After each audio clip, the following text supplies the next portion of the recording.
My take on it is the fact that for 6 to 8 years now, and 3 different managers of the PGMOL and the referees, that the facts are that referees, when you stay on your feet, don't give penalties. And it's a fact. All 3 of them, Don, Keith Hackett and Mike Riley, it's all the same. The big job is that it's difficult for a referee, or the referee finds it very difficult to give, doesn't he? So for honesty, there is no reward. So what do I do? Because it's still a foul, isn't it? A foul's a foul. It doesn't matter whether you go down or stay on your feet, like so. So we get slaughtered for trying or diving, as we say, or being dishonest. But you know, when somebody is honest and don't get what you should get, and that's often not just our team, that's every team where a player stays on his feet, particularly in the penalty area. You know, because it's a critical decision, a crucial decision. So you have to make the referee's mind up. I've always said that. If there's contact, you should go down and make the referee's mind up for him, because there's no reward for being honest. But at the end, that's not the reason why we haven't won.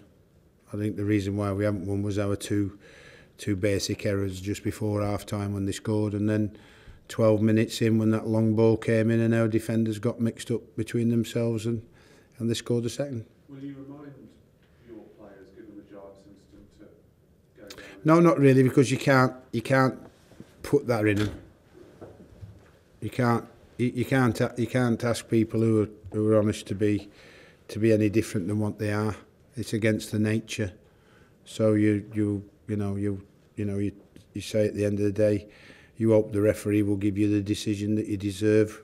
You know, whether you stay on your feet or whether you get brought down. But like I said, at the end of the day, it would have been nice had he give that decision, but he didn't. But we still got 1-0 up after that. We still got in front. So really, you know, from there on, it's us really that let ourselves down. Sam, you said on television that there's a lot of work to be done between now and the end of the season. What did you mean by that? Did you just mean?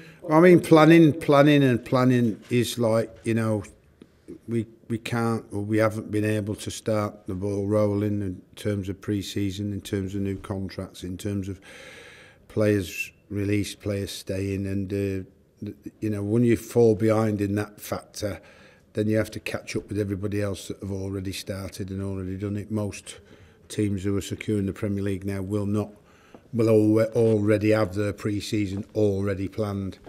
Ours is in nearly there, but not quite. But the other scenario is players in, players out, and budgeting, which is the biggest part of your job when the season's nearly finished, or as soon as you're safe, as it were.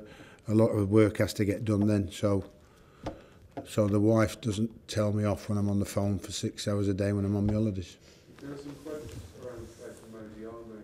What, going to a top 6 club? Yeah. Oh, well, he needs to perform better then, won't he?